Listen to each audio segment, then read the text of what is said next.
Vamos abrir nossas Bíblias lá no livro de Hebreus, capítulo 11, versículo 30. Hebreus, capítulo 11, verso 30. Hebreus, capítulo 11, verso 30, diz assim: Pela fé, ruíram as muralhas de Jericó, depois de rodeadas por 7 dias. Pela fé, ruíram as muralhas de Jericó, depois de rodeadas por 7 dias. Então foi pela fé. É pela fé que as muralhas de Jericó ruíram. Senhor, esta é a Tua palavra. Que ela venha, Senhor, encher o nosso coração. Que ela venha, Senhor, encher a nossa mente. Que nós possamos, ó Senhor, receber a Tua palavra e que ela nunca volta vazia e que ela não volte vazia, mas que ela encha as nossas vidas. Que através da Tua palavra nós possamos ser ensinados, tratados, mudados, transformados. E assim seja, Senhor. Usa a boca deste que está aqui nesta noite para transmitir algo tão poderoso que é a Tua palavra, Senhor. Que seja derramado, Senhor, águas vivas direto do Teu trono. E que aquilo que fluir possa ser um manancial de águas vivas para toda a Tua igreja. E assim seja em nome de Jesus. Amém. As muralhas ruíram pela fé. E eu estive ministrando uma palavra nesse sentido de muralhas, sexta-feira em uma outra igreja. E aí eu comecei a meditar sobre muralhas, sobre fé, e sobre as muralhas que ruíram pela fé daquele povo. Então, é pela fé.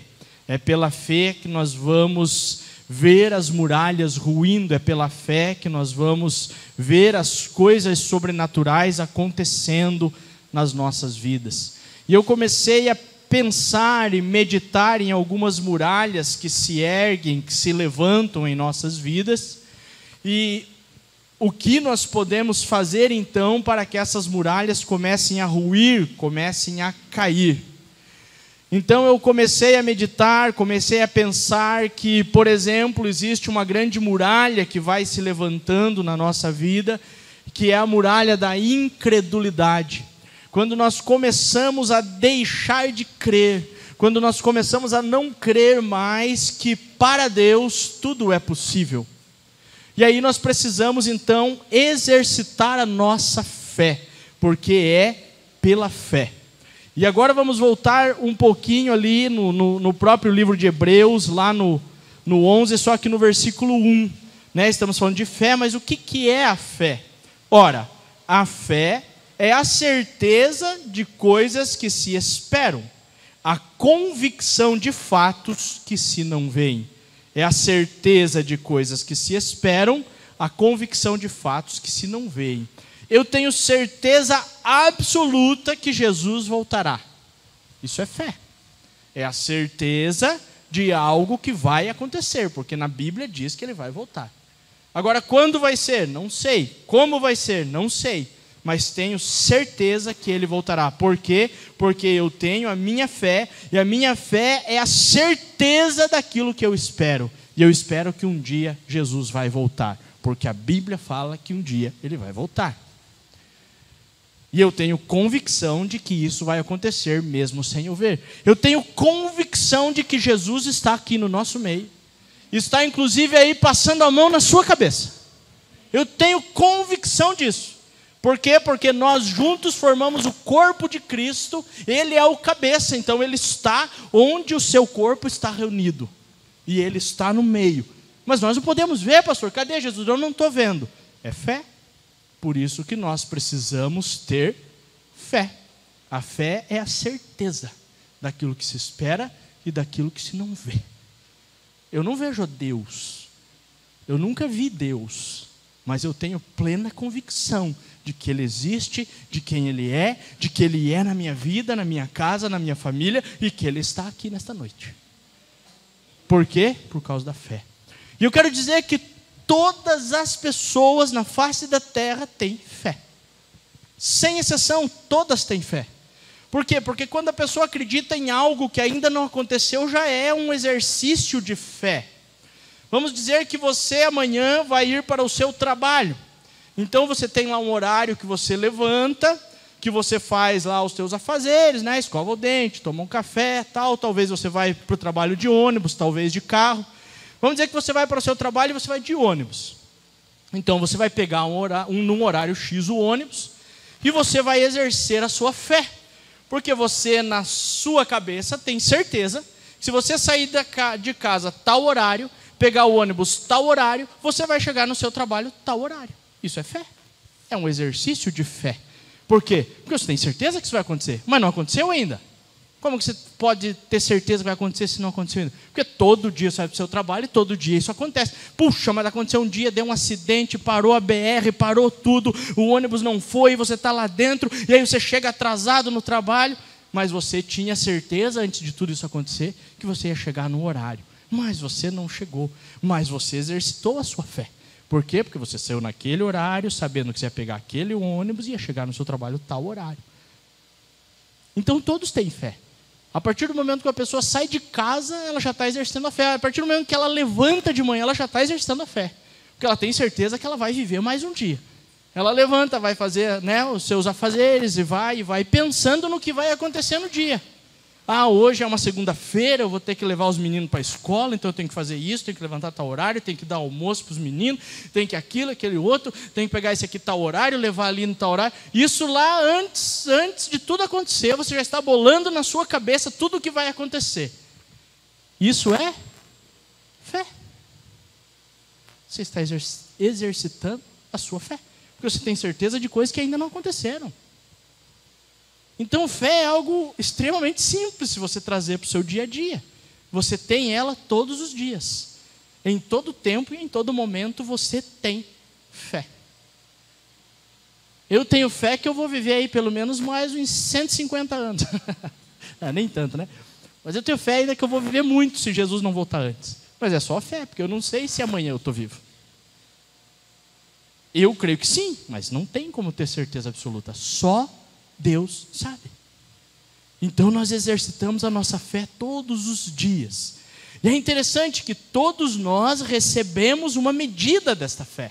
Lá em Romanos 12, 3, diz assim, deixa eu achar Romanos aqui que fugiu da minha Bíblia.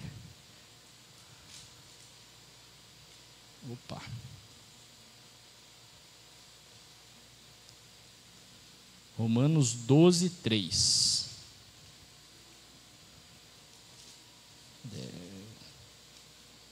Diz assim, porque pela graça que me foi dada, digo a cada um dentre vós que não pense de si mesmo além do que convém. Antes, pense com moderação, segundo a medida da fé que Deus repartiu a cada um.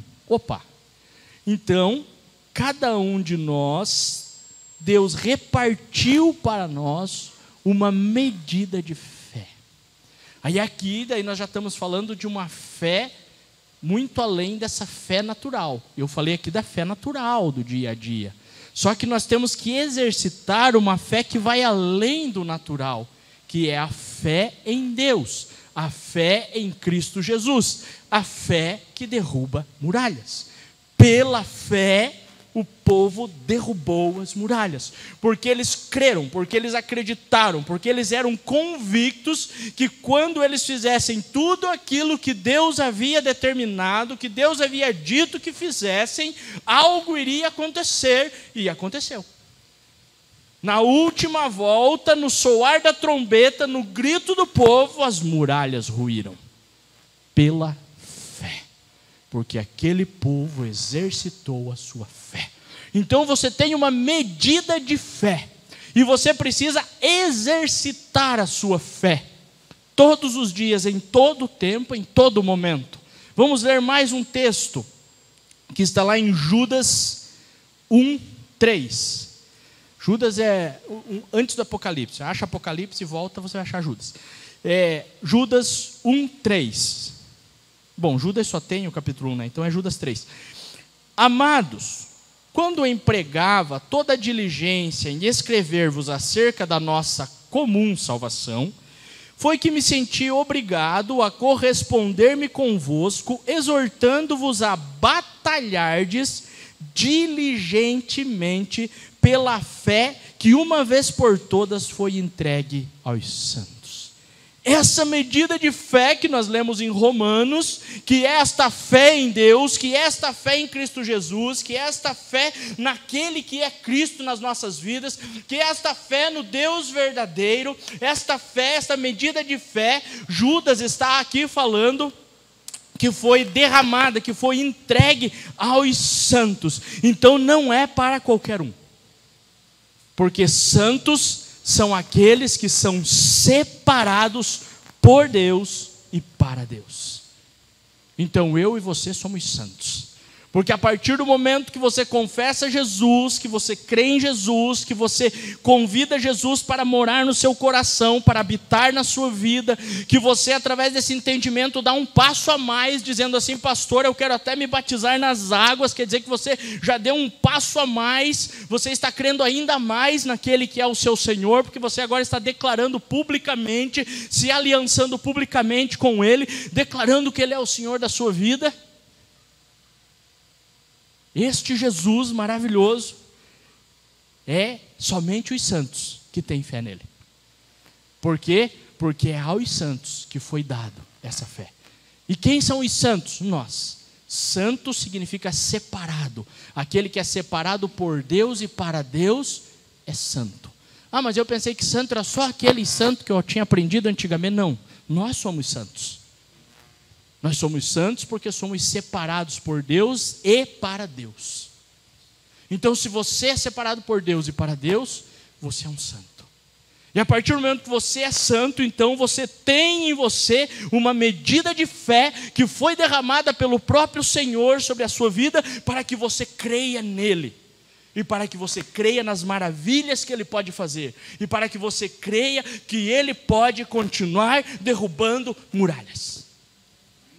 Porque foi o mesmo Deus que derrubou as muralhas em Jericó.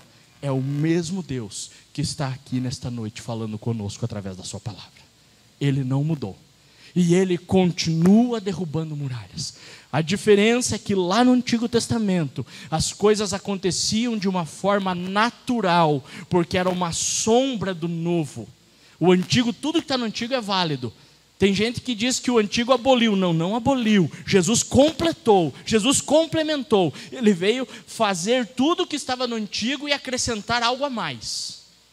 Então lá acontecia naturalmente, e hoje nós precisamos ler o antigo, entendendo que aquilo que lá acontecia naturalmente continua acontecendo, mas aquela dispensação era a dispensação do Deus Pai. Então ele vinha no monte, ele fumegava, ele falava com o povo, ele era uma nuvem, ele era uma coluna de fogo, ele fazia as montanhas fumegarem, ele fazia as muralhas ruírem. Este era tudo natural na dispensação do Deus Pai.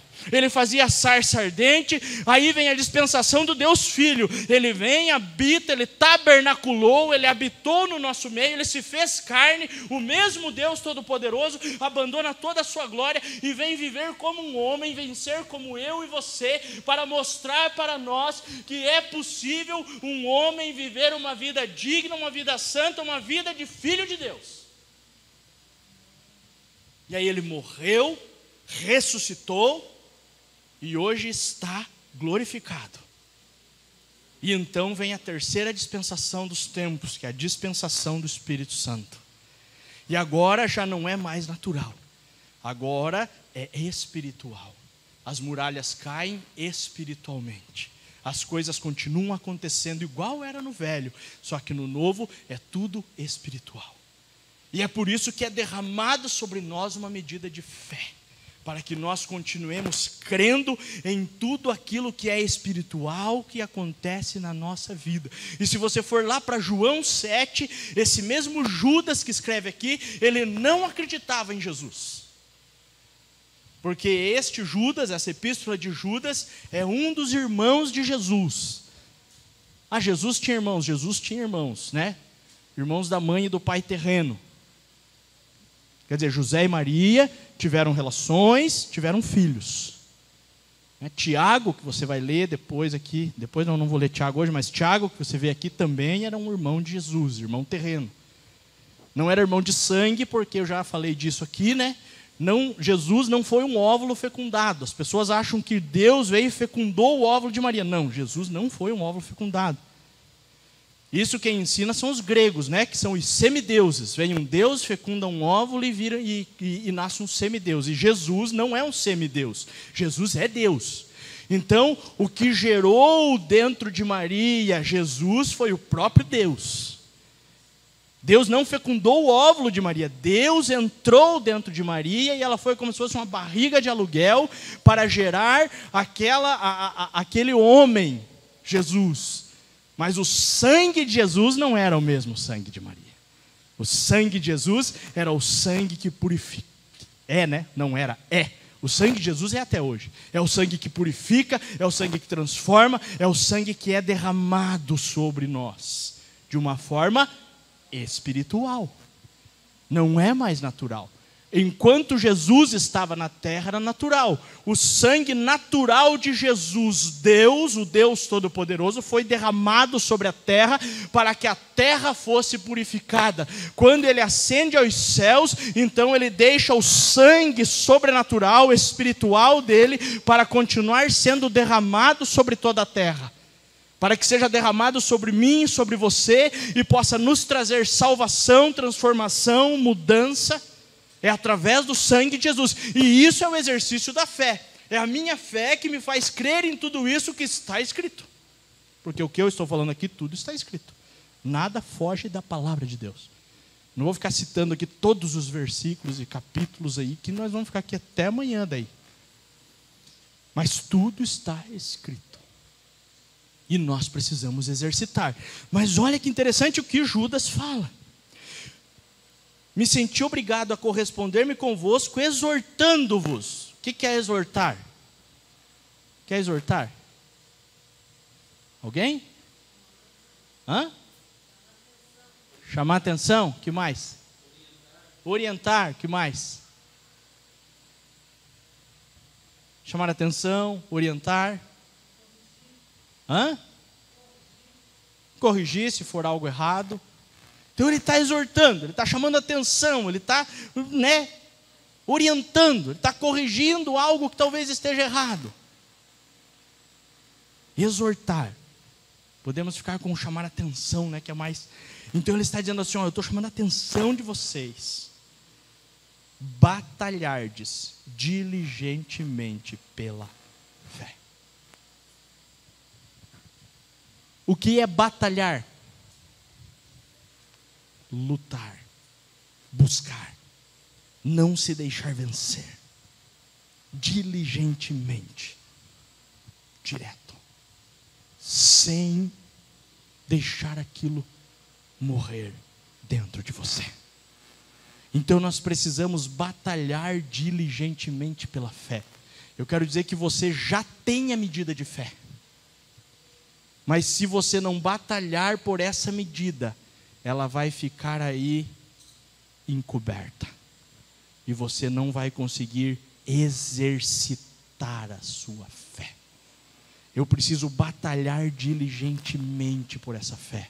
Todos os dias eu preciso levantar, crendo que quem me deu a vida foi Jesus, agradecendo porque mais um dia de vida Ele me deu, agradecendo porque tem um ar que eu respiro, agradecendo porque tem uma cama para dormir, agradecendo que tem um teto sobre a minha cabeça, agradecendo, tendo fé e crendo que tudo aquilo que eu tenho na minha vida, independentemente de, foi Ele quem me deu, é Ele quem sustenta, é a sua mão que sustenta. Eu tenho um trabalho porque Jesus me deu, eu tenho uma empresa porque Jesus me deu, eu tenho um serviço porque Jesus me deu, eu estudo numa escola porque Jesus me deu inteligência para eu estudar lá, eu tenho uma família porque Jesus me deu, eu tenho uma esposa porque Jesus me deu, um marido porque Jesus me deu, filhos porque Jesus me deu.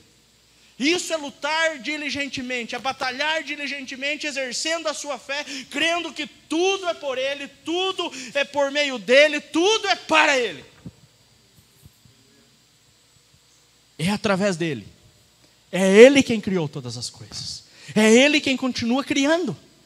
Os homens criam e pensam que é a inteligência humana. Não é, é a inteligência divina que entrou naquele ser humano e fez ele bolar algo diferente, que talvez não existia, e então veio a existir. E ele diz, eu sou inteligente porque eu criei. Se não fosse Deus na vida dele, ele não criava nada. É Deus quem faz as coisas, não somos nós. E isso é batalhar pela fé. Isso é exercitar a fé. É crer que é desta maneira, mesmo sem eu entender, mesmo sem eu ver, mesmo sem eu ainda não ter vivido. Porque isso é fé. E é isso que Judas está falando. Porque este mesmo Judas não acreditava em Jesus, mas depois veio escrever crendo em quem era Jesus, porque ele viu que aquele Jesus ressuscitou e ascendeu aos céus. E os irmãos de Jesus viram isso e passaram a ser grandes homens, propulsores da fé que tiveram para declarar que Jesus era o Cristo, o Messias, o Filho do Deus vivo que veio à terra para nos salvar, para nos transformar. Então você já tem uma medida de fé e você precisa batalhar por ela. E aí é pela fé que eu vou começar então a derrubar as muralhas. E agora eu volto lá onde eu estava, falando das muralhas. E aí eu comecei a ver algumas muralhas que se levantam na nossa vida. E a primeira delas que eu consegui pensar, imaginar, é que é a incredulidade. Nós passamos a não crer que é daquela maneira. E a incredulidade é algo terrível na nossa vida. Porque por nós não crermos, nós não temos fé. Nós não exercitamos a fé. Nós não batalhamos diligentemente pela fé, porque não cremos. Então, se você não crê que Jesus é quem Ele é, a incredulidade vai fazer com que a sua fé se esfrie, com que a sua fé diminua, com que a sua fé não esteja na mesma intensidade, talvez, do outro irmão, que está crendo, que está buscando, que está dizendo, é assim, vai acontecer, vai ser Deus tem uma promessa, Deus tem um propósito, Deus tem um chamado, aleluia, tudo isso é fé. E aí nós precisamos derrubar as muralhas da incredulidade, exercendo a nossa fé, crendo. Eu tenho certeza absoluta que já aconteceu milagres na sua vida. Se você olhar desde o início da sua vida, lá do ventre da sua mãe até hoje, eu tenho certeza absoluta que já aconteceram milagres na sua vida. E vou te dizer que só você estar aqui já é um milagre. Porque a vida é um milagre. Só quem quase perdeu a vida é que sabe que a vida é um milagre. Eu já quase perdi minha vida, então eu sei que a vida é um milagre. E quando eu olhei e estava vivo, eu digo, uau, estou vivo, a vida é um milagre. Então você estar aqui já é um milagre, porque você está aí respirando, então quer dizer que você está vivo. Se você está vivo, você já é um milagre. Se você tinha algo na sua mesa para comer nessa manhã, já é um milagre. Porque eu vou te dizer que metade da população mundial não tem. Você está melhor do que metade da população mundial. Se você tem uma roupa aí no seu corpo, já é um milagre. Se você caminha, tem um corpo perfeito, já é um milagre. Porque quantos que não têm, que não caminham, que não andam, que não se comunicam? Então você já é um milagre vivo. Agora, se você começar a olhar para aquilo que Deus já fez na sua vida, aí você vai ver ainda muitos mais milagres. Talvez aconteceu algum milagre na sua vida essa semana ainda. Talvez seja bem pequenininho, mas foi um milagre. E não é porque foi pequenininho que você tem que desfazer, porque continua sendo milagre. Então nós não podemos não crer, porque o milagre está acontecendo em todo o tempo na sua vida. Então nós não podemos deixar essa muralha da incredulidade se levantar. Nós precisamos, pela fé, exercitar a fé e derrubar essa muralha. Outra muralha que eu vejo que se levanta na vida das pessoas é a acomodação. Elas se acomodam daquela maneira que estão, e ali elas ficam, e não querem mais evoluir daquele ponto. A nossa vida é uma constante crescente em todos os sentidos. Você nunca pode parar. Você precisa continuar. Então você não pode se acomodar onde você está. Você precisa continuar em movimento, continuar se mexendo, continuar buscando mais, querendo mais. Seja lá na sua casa, como família, na sua família, seja no seu trabalho, no seu emprego, seja como marido, como esposa, seja como filho de Deus aqui neste lugar onde Deus te plantou, você precisa querer mais. Deus te chamou aqui, Deus tem um chamado, um propósito para você aqui neste lugar, para você cumprir aqui neste lugar, porque foi aqui que Ele te colocou. Então queira mais, diga: Deus, qual é o meu chamado? Qual é o meu propósito? Tem pessoas aqui que Deus levantou como evangelistas, tem outros que Ele levantou como mestres, alguns como pastores, outros como profetas, e Deus levantou alguns aqui como apóstolos, e Deus está trabalhando, porque Ele levantou pessoas aqui em ministérios, e tem alguns aqui que o Espírito Santo derrama dons, e tem alguns aqui que tem o dom de Deus sobre a sua vida, e tem alguns aqui que tem talentos. Então Deus quer que você exercite isso, e isso também é exercitar a sua fé, porque através da fé você vai derrubar as muralhas da acomodação e vai continuar andando, caminhando, sem parar. Porque a vida é uma constante. Ela não para. Ela só para a hora que o fôlego não estiver mais aqui. Enquanto estiver respirando, tem vida. Só que há uma vida ainda mais poderosa em você. Não essa vida natural que nós estamos vendo e falando aqui. Há uma vida sobrenatural implantada em você. E essa vida sobrenatural, ela só pode ser vivida através da fé. Porque Jesus disse assim: eu sou a vida. E se Ele é a vida, então só há vida nele. Então, espiritualmente falando, sem Jesus não tem vida. Eterno todos somos. Porém, alguns vão viver a vida eterna e outros vão viver a morte eterna. Mas todos vão viver a eternidade. Viver não, né? Vão passar a eternidade ou na vida ou na morte. E a morte é a inexistência da vida.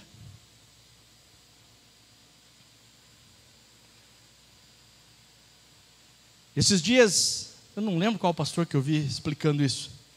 Não vou lembrar agora o nome dele. Até não sei se não foi aquele Rodrigo. Não lembro agora. Mas ele estava falando algo assim, né? Que o mal não existe. Porque Deus não poderia ter criado o mal, porque Ele é Deus. Então não tem como existir algo. Deus não ia criar o mal. Então o mal não existe. Como assim não existe mal? A gente vê tanto mal aí. Não... Daí ele estava falando de um princípio físico, né? De que o escuro não existe. O que existe é a ausência de luz. Se há ausência de luz, se torna escuro. Então a ausência de luz deixa tudo escuridão. Certo? Colocou a luz, não tem mais escuro. Então o escuro só existe se houver ausência de luz. Então não é o escuro que existe, é a ausência de luz que existe. É um princípio físico, se eu não me engano isso aí. Não sei se foi Einstein, acho que falou alguma coisa. Então a ausência de luz é o escuro. E aí ele falou assim: então o mal não existe. A ausência de Jesus, a ausência do bem, a ausência daquilo que é bom, é o mal. Então ele não existe. É quando não existe o bem, quando não existe Cristo, é que se manifesta então a ausência de vida. E aí se manifesta o mal. Falei, uau, que interessante esse pensamento. E aí eu comecei a pensar, é isso mesmo. Quando Satanás deixou o todo que estava com ele agir na vida dele, a ausência do bem, a ausência de Deus, se manifestou o mal. Não porque Deus criou o mal, mas porque alguém não quis mais saber dele. E quando você não quer mais saber, então a ausência de Deus vai ser o mal. Então nós precisamos da presença, da vida. E aí o mal não vai ter poder sobre nós. E isso é o exercício da fé. Você tem fé que Jesus é quem é, que Jesus é o que é, e você vai continuar crendo nesse Jesus, e isso vai gerando em você vida, e esta vida é uma vida eterna. Eu sou a vida. E é por Ele e para Ele que nós vivemos essa vida. E aí, através da fé, caem as barreiras da incredulidade, caem as barreiras da acomodação, e se levantam também barreiras na nossa vida, que são as barreiras do medo. As pessoas sofrem algo, e aquilo gera nelas medo, e elas têm medo então de fazer algo, porque alguma coisa impediu elas no passado. E nós precisamos romper com estas barreiras. Nós precisamos, pela fé, derrubar a barreira do medo. Tem gente, por exemplo, que tem medo de falar em público. Tem gente que tem medo de falar de Jesus. Tem gente que tem medo de realmente se entregar totalmente para Jesus. Tem gente que tem medo que Jesus realmente faça uma mudança tremenda na sua vida. E por que tem medo? Porque tem algo ali que não deixa ela avançar, e trava, e ela fica ali com medo. Perca o seu medo. Pela fé, as muralhas do medo vão cair em nome de Jesus. Essas muralhas vão cair. Complexos. Tem pessoas que têm complexos na sua vida. Complexo de inferioridade, complexo de ser menor, complexo de feiura, com vários complexos. E os complexos são criados pela ausência da vida, porque a ausência da vida faz você acreditar no que os outros falam e não no que Deus fala de você. Deus está falando para você que você é lindo, que você é linda, que você é bonito, que você é bonita, que você é um filho amado, que você é uma filha amada. Deus está dizendo para você que você é sacerdócio santo, raça eleita, que você é rei e sacerdote, que você é príncipe e princesa, que você está assentado nas regiões celestiais com Cristo Jesus. Deus está falando isso de você. Essa é a verdade. Mas daí a pessoa vem e cria complexo, porque talvez o pai falou que era feio, que era burro, que não ia conseguir ser nada na vida. Isso é mentira. O teu pai, a tua mãe, se algum dia falou isso para você, foi usado por Satanás, foi usado pela ausência do bem e tentou plantar mal na sua vida, mas são mentiras de Satanás para criar complexos e te desestabilizar. Então você precisa ter fé na palavra de Deus, ter fé de quem você é em Cristo Jesus, ter fé de que você é o Filho do Deus Altíssimo, e então essa fé vai fazer com que as barreiras dos complexos caiam na sua vida.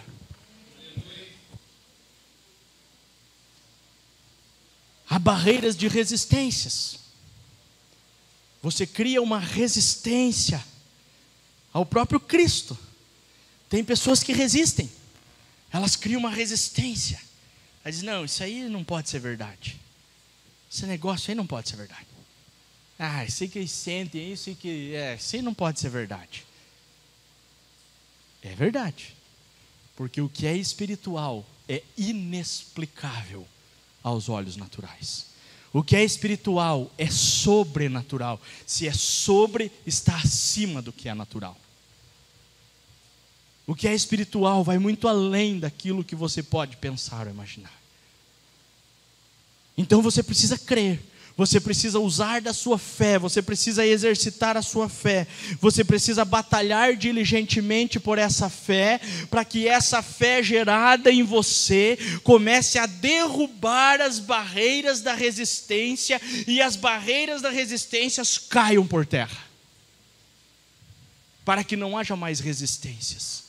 Para que você não resista mais ao amor de Cristo, para que você não resista mais àquilo que Cristo quer fazer na sua vida, para que você não resista mais ao chamado, ao propósito, ao ministério.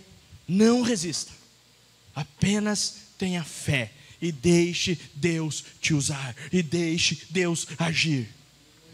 Continue tendo fé, e Deus vai fazer muito mais daquilo que você imagina ou pensa que caiam as barreiras da resistência da sua vida em nome de Jesus. Há barreiras de legalismos. Nós começamos a montar barreiras de legalismos, queremos colocar tudo dentro de um quadrado e achar que é um legalismo que comanda. Não é através do legalismo, porque não é por força, não é por vontade, não é a tua força e a tua vontade que vai abrir a cabeça aí do seu marido, da sua esposa, do seu pai, da sua mãe e vai enfiar o negócio lá dentro. Não é dessa maneira. É pelo Espírito Santo de Deus, é pela graça de Cristo Jesus sendo derramada. Então não adianta nós querermos levantar barreiras de legalismo em volta de nós e para as pessoas, e não deixar a graça fluir, e não deixar o Espírito Santo trabalhar de uma forma sobrenatural. Então que as barreiras do legalismo caiam pela fé, e que nós tenhamos a fé em Cristo Jesus, que Ele no tempo certo vai agir naquela vida, naquele, e nós vamos continuar insistindo, ou seja, nós vamos continuar batalhando diligentemente, orando por aquelas pessoas que nós queremos que estejam aqui conosco, ou que estejam aos pés de Cristo. E aí não adianta usar da força, do legalismo, da vontade própria. Tem que usar da fé. E aí você vai continuar orando, dobrando o seu joelho, clamando ao Senhor, dizendo: Senhor, eu creio, Senhor. Eu creio que assim como o Senhor tocou na minha vida, o Senhor pode tocar na vida da minha mãe, do meu pai, do meu tio, da minha tia, da minha avó, do meu avô, do meu filho, da minha filha. Eu creio que assim como o Senhor tocou na minha vida, o Senhor pode tocar na vida do meu vizinho, do meu amigo, desse bairro, dessa cidade. Eu creio que assim como o Senhor tocou na minha vida, o Senhor pode tocar na vida dessa nação e nas nações da terra. Porque eu creio que o Senhor pode, assim como tocou em mim, tocar em cada um daqueles que eu tenho batalhado, que eu tenho orado, que eu tenho clamado, porque eu tenho fé e estou batalhando diligentemente pela minha fé, para que as barreiras do legalismo caiam e o Espírito Santo seja liberado sobre estas pessoas, sobre estas vidas. Eita glória! E há barreiras que se levantam, por exemplo, de falta de perdão. Essa barreira agiu muito tempo na minha vida. Eu tive dificuldade para liberar perdão. Até que aquele que é o Todo-Poderoso tomou meu coração e disse: através de mim você consegue perdoar. E foi só através dele. Por mim eu não conseguiria, mas através dele o perdão foi liberado. E às vezes nós levantamos a barreira. Eu tinha essas barreiras em relação a algumas pessoas que me fizeram muito mal, mas que hoje estão perdoadas em nome de Jesus, pelo poder do amor de Cristo. Então nós precisamos que pela fé esse amor inunde os nossos corações, nós libere este perdão e as barreiras caiam por terra. Há barreiras que se levantam na nossa vida de falta de misericórdia, porque as pessoas elas fazem tanta sacanagem, tanta coisa, às vezes para nós, às vezes para os outros, às vezes nós vemos elas fazendo, que nós não temos mais misericórdia. Não, esse aí vou entregar para Satanás mesmo. Não, meu irmão, não é essa a vontade de Deus.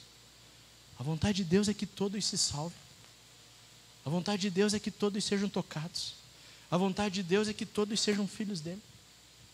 A vontade de Deus não é que nós fiquemos entregando as pessoas para Satanás, não. A vontade de Deus é que nós possamos agir como ele, que as misericórdias se renovam a cada manhã. E que nós pela fé possamos derrubar as barreiras da falta de misericórdia e possamos nos tornar como nosso Pai é, misericordiosos de mente e de coração. Eita. Mas isso é só pela fé, irmãos. Porque nós por nós mesmos não vamos fazer. É a fé. É a fé de que Cristo agindo em mim, eu posso ter misericórdia. Não minha, porque eu não sou misericordioso, mas a misericórdia de Cristo em mim agindo em todo o tempo. Aleluia. E às vezes tudo isso vai nos levando a levantar uma barreira de falta de amor. E aí nós nos tornamos frios no quesito amor. E nós precisamos amar como Ele nos amou. E Ele nos amou um amor de morte, um amor de cruz, um amor que não há explicação. E nós precisamos agir com este mesmo amor. Agora, através de nós mesmos é impossível, mas nós temos uma medida de fé que foi entregue para nós, e nós podemos lutar, batalhar diligentemente por essa medida de fé, e através dessa fé nós podemos continuar amando, independentemente do que aconteceu. E isso é só Deus. É só nós tendo fé em Deus para fazer algo dessa magnitude de amar independentemente de. Tem um conhecido do meu pai, eu não vou lembrar o nome dele agora, mas aconteceu algo tão extraordinário na vida desse homem que eu carrego comigo essa história e sempre falo dela, porque foi um dos maiores exemplos de uma pessoa, vamos dizer assim, normal, igual você, de amor que eu já ouvi e que é uma história real. Ele tinha lá uma fazenda e ele sempre ia andar a cavalo na fazenda dele, e a filha dele sempre gostava de andar a cavalo com ele nessa fazenda, eles sempre iam andar a cavalo na fazenda. E um dia ele já estava cansado, falou: filho, o pai não quer mais, o pai quer voltar para casa. Ele disse: pai, então aqui é seguro a nossa fazenda, deixa eu continuar andando a cavalo aí, pode ir para casa. E ele deixou a filha dele andando a cavalo e foi para casa. E aquela noite ela não voltou para casa. E na outra noite ela também não voltou para casa. E aí ele começou a ficar preocupado, e foram daqui, dali, de lá. E envolveram polícia e acharam a menina. Ou melhor, ou pior, né? O corpo da menina. A menina havia sido estuprada e morta por um capataz da fazenda. Conseguiram fazer os testes, os exames, descobriram qual era o homem, conseguiram prender o homem que fez aquilo. E aí passou um tempo. Ele tinha tanto amor no seu coração que ele foi na prisão pregar o evangelho e o amor de Cristo para aquele homem que fez aquilo com a filha dele. Isso é um amor assim que eu oro a Deus: Senhor, que um dia eu possa ter esse amor em mim, porque eu não consigo nem entender um negócio desse, de tão profundo que é. Mas é só o amor de Cristo. Ele só pôde fazer aquilo porque ele ele ainda é vivo, ele é muito cheio de Cristo. Se eu for muito cheio de Cristo, nem algo terrível como esse pode arrancar de mim o amor. E eu não vou criar barreiras de falta de amor, mas eu vou derrubar as barreiras. Eu vou perdoar e vou amar independentemente de. E isso é só Deus que pode fazer na nossa vida. E isso só pode ser alcançado por nós através da fé. Não há outra maneira.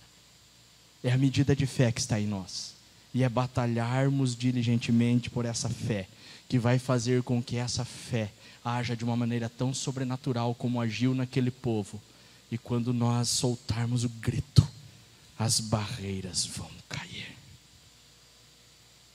Há barreiras que se levantam na nossa vida de falta de empatia. O que é empatia? Alguém? Se colocar no lugar do outro. Bom, isso aí. As pessoas dizem assim, né? Eu quero... Muita gente, eu até já falei isso, mas depois, com o tempo, eu comecei a analisar isso e cheguei à conclusão que isso está errado. Faça para mim, né? Eu vou fazer para o outro o que eu quero que faça para mim. Essa frase não está muito certa, irmãos, no meu ponto de vista. Pode ser que eu esteja errado, né? Mas no meu ponto de vista não está muito certo. Por quê? Porque eu preciso fazer para o outro o que ele quer que eu faça para ele, não o que eu gostaria que fizesse para mim.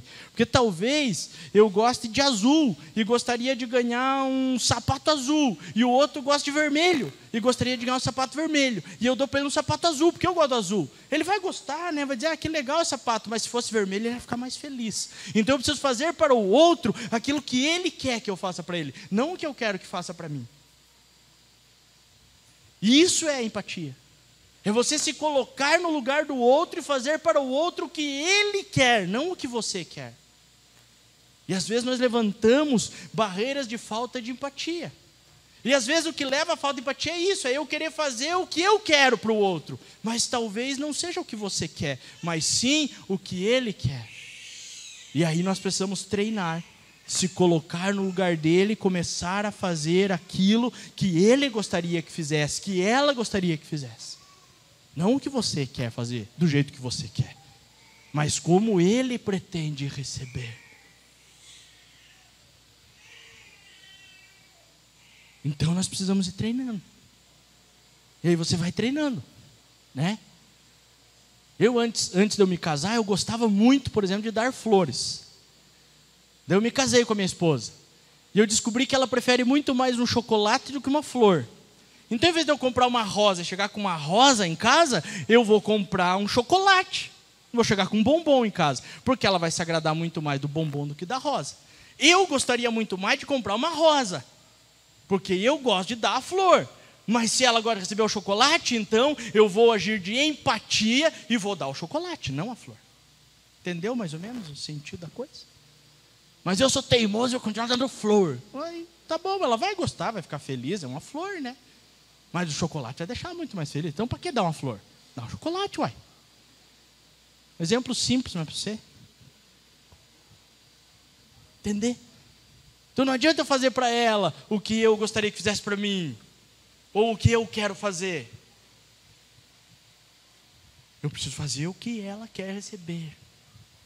Um exemplo bobo, simples, mas para você entender. É isso. Então nós não podemos criar as barreiras da empatia. E pela fé, nós precisamos que as barreiras da empatia caiam por terra. A falta de empatia, na verdade, né? Não da empatia, a falta de empatia. E que nós possamos ter muita empatia para com o outro, para com as pessoas. E precisamos também, pela fé, derrubar as barreiras da ira. A Bíblia diz assim, irai-vos, mas não pequei. Mas eu tenho pensado nisso, tenho meditado nisso, porque eu sou uma pessoa que sofre muito com esse negócio de ira, muito mesmo, até hoje. E não quer dizer que eu tenho pouco espírito, que eu não sou cheio de Deus, mas eu sofro uma carnalidade que eu sofro para conter, para a tal da ira. E eu tenho meditado sobre isso, e a Bíblia fala, irai-vos, mas não pequeis, quer dizer, não extravase a vossa ira, mas eu tenho meditado que nós não podemos nem se irar. Nem irar. Não é só não agir, mas é não irar.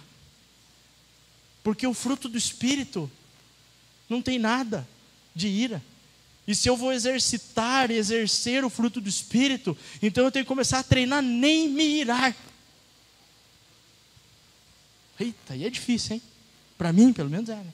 Talvez para você não seja tanto, mas para mim, é uma batalha, irmãos. Mas é fé.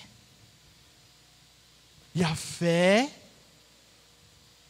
batalhar diligentemente por ela, com ela, vai fazer com que as barreiras da ira caiam.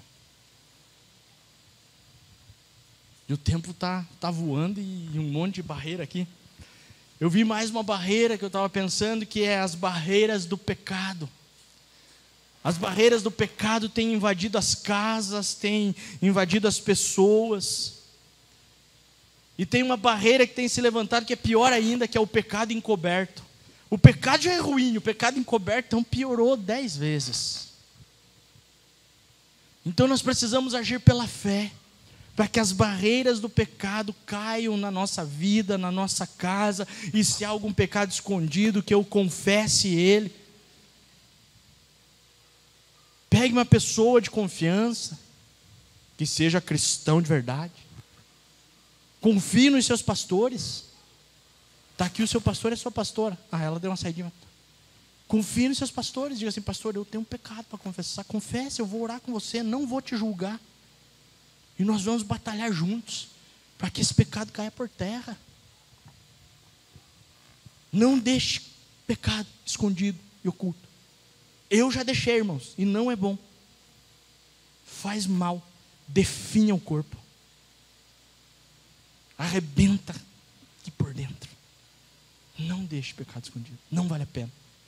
Então, pela fé, confesse, se abra e derrube as barreiras dos pecados e dos pecados encobertos na sua vida. Comportamentos inadequados. A palavra de Deus diz que não saiu sequer uma palavra torpe da boca de Jesus. Já pensou um cara que nunca falou nenhuma palavra mal colocada, nunca falou nada perto de um palavrão? Esse foi Jesus. E é nele que nós temos que nos espelhar. Então, os nossos comportamentos, através das nossas atitudes, através das nossas palavras, elas precisam refletir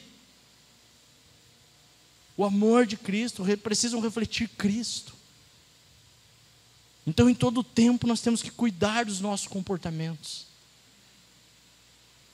Claro que às vezes vai ter um comportamento que assusta as pessoas, até Cristo teve, né? Um dia ele chegou com o chicote lá e sentou o chicote nas mesas dos cambistas lá na frente do templo. Por quê? Porque estavam fazendo algo que não estava de acordo. Só que ali Jesus não estava irado, não estava se irando, não estava com um mau comportamento, ele estava com um zelo. Às vezes você vai ter um comportamento que às vezes até alguém não vai concordar muito, mas não está fora totalmente da palavra. Você não pode ter aquele comportamento fora da palavra. Se estiver dentro da palavra, aí a gente tem que ver. Ele é assim, é um comportamento que está acontecendo por causa disso, daquilo. Senão nós também vamos começar a julgar as pessoas em tudo. E vamos começar a pegar comportamentos isolados e achar que a pessoa é aquilo. E aí você tem que ver a vida da pessoa. Você tem que ver o todo, não um comportamento isolado. Então nós precisamos olhar para nós, mudar os nossos comportamentos e não julgar o comportamento do próximo, mas ajudá-lo a melhorar nos seus comportamentos. E aí nós precisamos derrubar a barreira dos comportamentos, tanto nosso como do outro. Nosso, a gente entendendo que há comportamentos nossos que precisam ser mudados, e do outro não julgando o comportamento dele, mas estando com ele, ajudando ele naquele comportamento, e se preciso ser mudado aquilo, então que você com Jesus possam ajudar essa pessoa, para que as barreiras dos comportamentos caiam. Há barreiras de angústias, de depressão, pessoas que estão tão angustiadas que caem em depressão e levantam barreiras na sua vida, não deixam aquela angústia embora e aquela depressão começa a tomar conta da sua vida. E pela fé, nós precisamos crer que o único e verdadeiro Deus pode, em nós e através de nós, derrubar as muralhas. São tantas muralhas que falamos aqui, teria muitas outras ainda se fôssemos discorrer, mas são algumas aí que eu levantei. E o que fazem estas muralhas se levantarem em nossas vidas? Circunstâncias, momentos, acontecimentos. É isso que faz com que estas muralhas se levantem. E quando essas muralhas se levantam, muitas vezes nós não exercitamos a nossa fé diligentemente, não batalhamos diligentemente, e essa fé acaba se esfriando. E eu quero ler aqui alguns textos para trazer à luz um pouco disso. O primeiro texto está lá em João 11, Evangelho de João 11. Esses dias eu estava lendo e achei muito interessante algumas colocações no Evangelho de João. É um texto bem conhecido dos irmãos, que é a ressurreição de Lázaro. Eu não vou ler todo o texto, porque ele é muito comprido. Eu vou ler alguns versículos para entrar dentro do que eu quero, do que nós estamos falando nessa noite. Então eu vou ler do versículo 20 ao 26, para início. Lá diz assim: Marta, quando soube que vinha Jesus, então João 11, eu estou lendo a partir do 20. Marta, quando soube que vinha Jesus, saiu ao seu encontro. Maria, porém, ficou sentada em casa. Disse, pois, Marta a Jesus: Senhor, se estiveras aqui, não teria morrido meu irmão. essa frase que me chamou a atenção. Depois eu vou falar ela na tradução conforme pastor Leandro. Mas também sei que mesmo agora, tudo quanto pedirdes a Deus, Deus tu concederá. Agora, essa mesma frase do 22, segundo a tradução do pastor Leandro. Jesus, eu sei que se o Senhor quiser, o Senhor pode ressuscitar o meu irmão. Olha o que ela está dizendo para Jesus. Disse, pois, Marta. Estou lá no 22. Mas também sei que, mesmo agora, olha o que ela está dizendo. Jesus, eu também sei que mesmo agora que meu irmão está morto, tudo que você pedir, o Pai te concede. Está dizendo assim para ele. É o meu jeito de falar, né? Não está escrito ali na Bíblia, é eu interpretando o texto. Ela está dizendo assim, Jesus, eu sei que se o Senhor quiser, o Senhor pode ressuscitar o meu irmão. Porque tudo que o Senhor pedir para o Pai, Ele vai fazer. Então, se o Senhor pedir para o Pai para que Lázaro seja ressurreto, Ele vai ressurgir. É isso que ela está falando para Jesus. Olha a fé dessa mulher. Olha o tamanho da fé dela. E aí, Jesus declara para ela, teu irmão há de ressurgir. E aí parece que a fé dela já dá uma titubeada, porque ela diz assim, eu sei, replicou Marta, que ele há de ressurgir na ressurreição, no último dia. Disse-lhe Jesus, eu sou a ressurreição e a vida. Quem crê em mim, ainda que morra, viverá. E todo que vive e crê em mim, não morrerá eternamente. Crês isto? E aí ela vem de novo com uma frase impactante. Sim, Senhor, respondeu ela, eu tenho crido que tu és o Cristo, o Filho de Deus que devia vir ao mundo.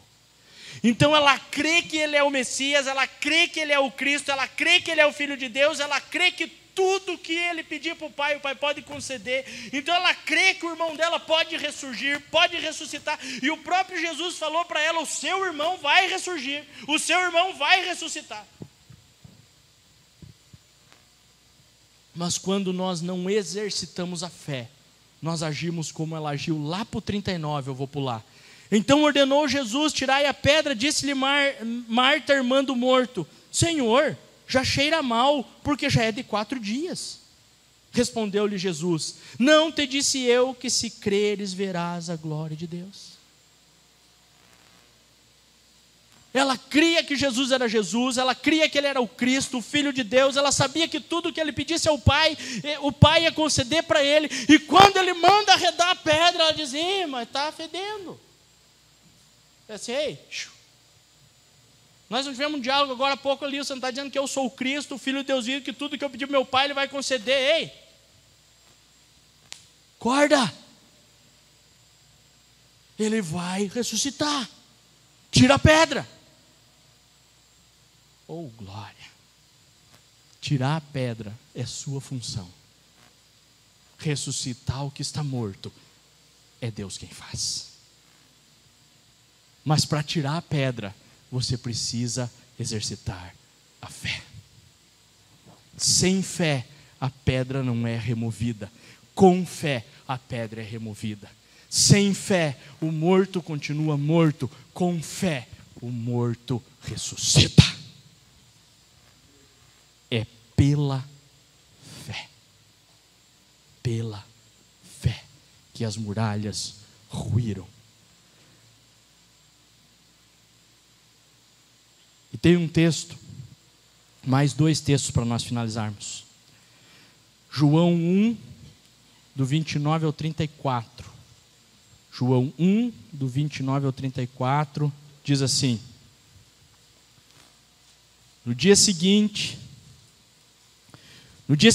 viu João a Jesus que vinha para ele e disse, eis o Cordeiro de Deus que tira o pecado do mundo.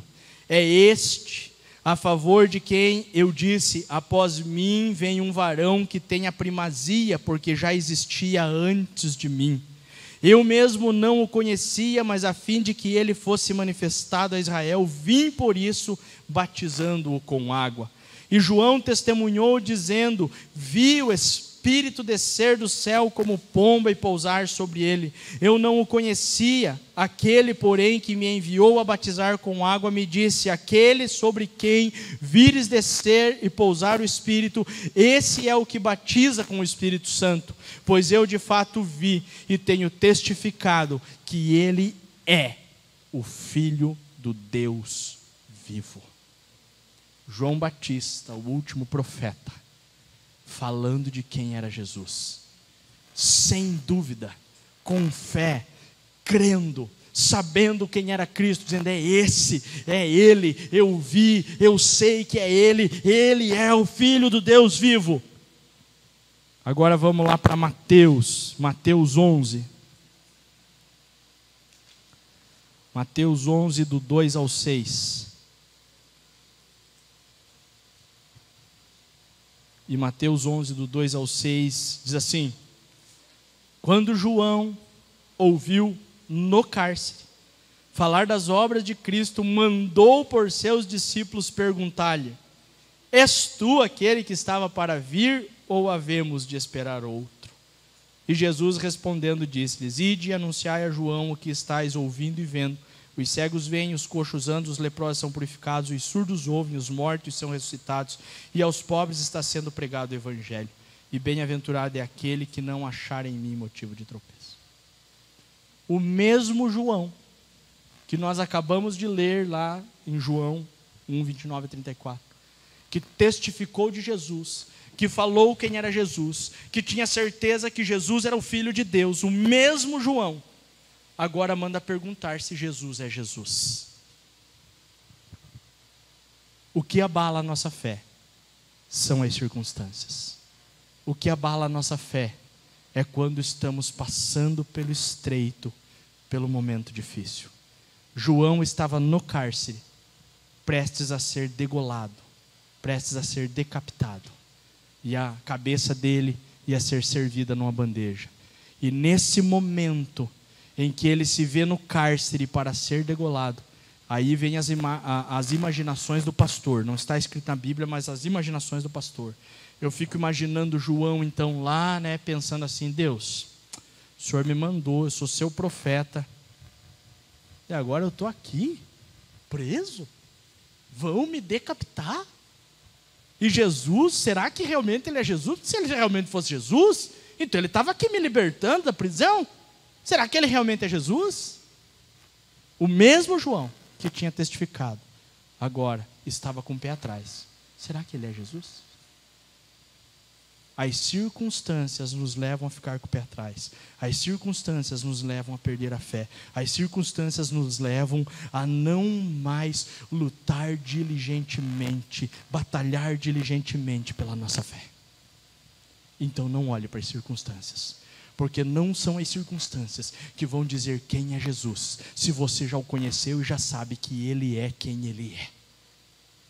Não eram as circunstâncias de João que diziam que Jesus não era Jesus, o mesmo Jesus que ele já tinha testificado que era Jesus. Jesus é na sua vida e você pode testificar dele independentemente da situação que você esteja passando, porque João estava passando um momento difícil, mas ele já tinha cumprido o seu chamado, ele já tinha cumprido aquilo que Deus tinha determinado, e Deus resolveu levar ele, de uma forma terrível, que foi decapitado. Eu quero te dizer que nós temos vivido um tempo onde eu vejo às vezes pessoas me falar assim: o Covid levou mais um pastor, e eu olho para essa pessoa que falou isso e digo: você está errado, você está errada, o Covid não levou, quem levou foi Deus, mas Deus resolveu usar o Covid para levar, porque Ele continua sendo Deus. Se você é cristão, não quer dizer que você não vai sofrer acidente, que você não pode morrer de uma morte ruim. João era o último profeta, cheio de Deus, cheio do Espírito Santo, e Deus o levou de uma forma terrível, decapitado. Mas quem o levou não foi quem pediu a cabeça dele numa bandeja, foi Deus, porque ele já tinha cumprido o seu propósito na face da terra, e porque ele precisava ir para que se levantasse Jesus, e Jesus fizesse aquilo que ele veio para fazer. Independentemente das circunstâncias que você está vivendo, Deus continua sendo o mesmo, Jesus continua sendo o mesmo. A sua fé você precisa batalhar diligentemente por essa fé, para crer nesse Jesus, para continuar crendo nesse Jesus, agir em fé, de fé em fé, buscando esse Jesus, para que as muralhas caiam, para que as muralhas venham para baixo, para que as muralhas sejam derrubadas. E eu declaro sobre a sua vida que todas as muralhas podem cair por terra através da sua fé. Vamos nos colocar de pé? Aleluia. Senhor, aqui está a tua igreja. E eu quero, ó Pai, clamar pela vida dos filhos. Oh, Jesus.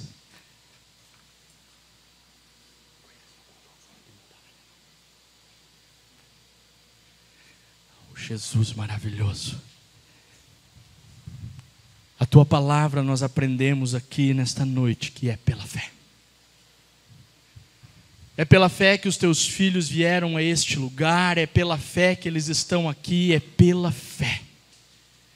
É pela fé, Senhor, que nós estamos reunidos como igreja. É pela fé. É pela fé. Ah, Senhor, e eu quero, ó Pai amado, agora orar com a tua igreja pela fé.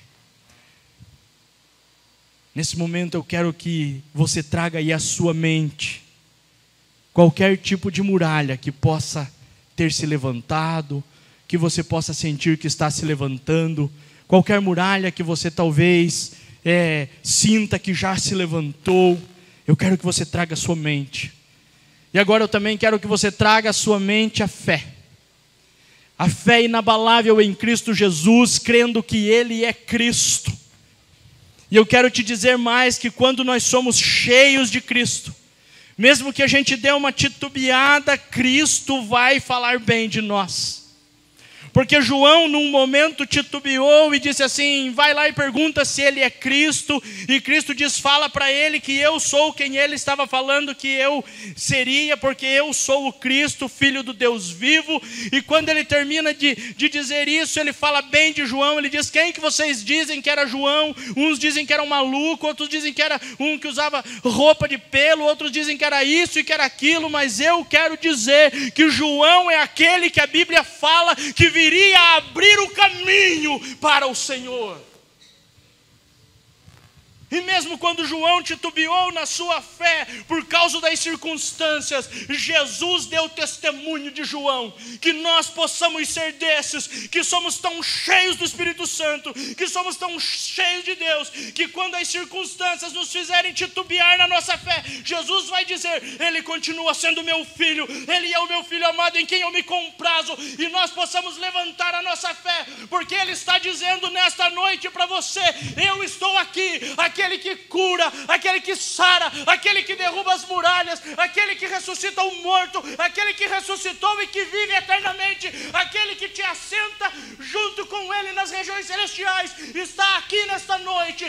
Tenha fé, exercite a sua fé diligentemente, porque é essa fé que vai derrubar as muralhas.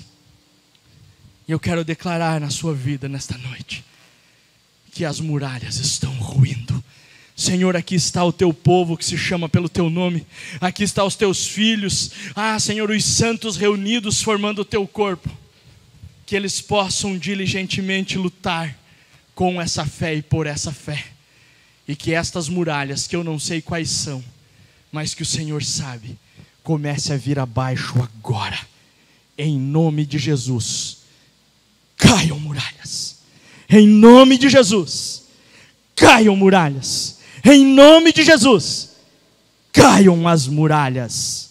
Amém, amém e amém.